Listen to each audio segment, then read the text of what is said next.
আমি কাকে নিয়ে বলবো? নিশানকে নিয়ে না নিশো ভাইকে নিয়ে? আচ্ছা, নিশানকে তো আমি অনেক ভালোবাসি, যেমন আমি মাসুদকে বাসতাম। এখন ওই ভালোবাসা এই ভালোবাসার মধ্যে কি পার্থক্য সেটা আপনারা হলে গিয়ে দেখবেন।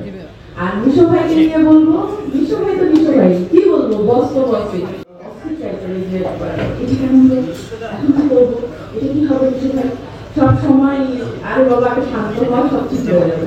নাচ করছি অভিনেত্রী হিসেবে যেমন বড় পাওয়া, আপনি আমাকে জেনে পর্দায় নিয়ে এসছেন এবং জেনে হওয়ার পিছনে যে জার্নিটা ছিল, জেনে হয়ে ওঠার যে জার্নিটা ছিল, সেটার যতটুকু আমার পরিশ্রম ছিল ঠিক ততটুকু আপনাদের পরিশ্রম ছিল।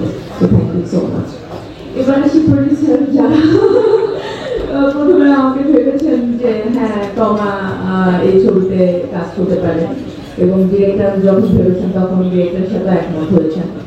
তো চোরটির সাথে আমার জার্নিটা অনেক বছরের, এবং আমি দেখি মানুষ একদম বলেই দেয় যে চোরটির কারণে টমাকে আমরা আবার নতুন করে পেলাম, টমার অভিনয়ের অনেক কিছু আমরা চোরটির মাধ্যমে দেখলাম।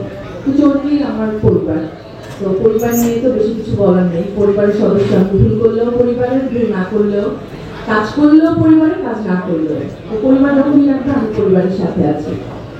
আর শাকিল, শাকিল আলফাই, এত বছর পরে যদি আমাকে দর্শক পর্দায় আবার দেখে সুরঙ্গর মাধ্যমে, সেটা শুধুমাত্র সম্ভব হয়েছে আলফাই এবং শাকিল, শাকিলের কারণে। So thank you so much. আপনি একটা সুরঙ্গ দর্শককে উপহার দিয়েছেন, এবং সেই সুরঙ্গতে আমি এবং মিশু ভাই আমরা পর্দায় এসেছি। মিশু ভাইয়ের ফার্স্ট ফিল্ম, আমার মিশু ভাইয়ের সাথে ফার্স্ট ফিল্ম, এবং রাহিনার সাথে ফার্স্ট ফিল্ম, সব কিছু মিলে অবশ্যই এটা আমাদের অনেক বড় একটা পাওয়া ছিল। আমি কাকে নিয়ে বলবো? নিশানকে নিয়ে না মিশু ভাইকে নিয়ে?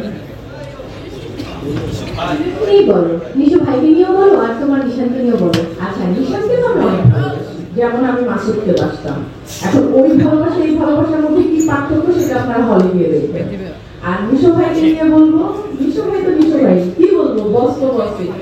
আমাকে সবসময় এটা ভালো হয়েছে, এটা ভালো হয়নি, এই যে একজন অভিভাবকের মতো দেখেন বা পাশে থাকেন এবং অভিভাবক হয়ে আমাকে গাইড করেন। আমি না একটু অস্থির টাইপের, যে এটা কেমন হলো, এখন কি করবো, এটা কি হবে মিশো ভাই, সব সময় আরে বাবা একটা শান্ত হওয়া সব ঠিক হয়ে যাবে। তো এরকম একটা মানুষ হলো মিশো ভাই জীবনে এবং আমার জীবনে।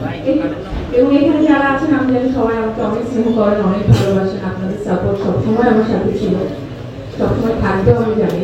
দাঁড়ি আসামিকে এবার সাপোর্ট করেন, এবং সাথে দাঁড়িয়ে আসামি প্রেমিকা যারা আছেন যে এদেরকেও সাপোর্ট করেন। Thank you.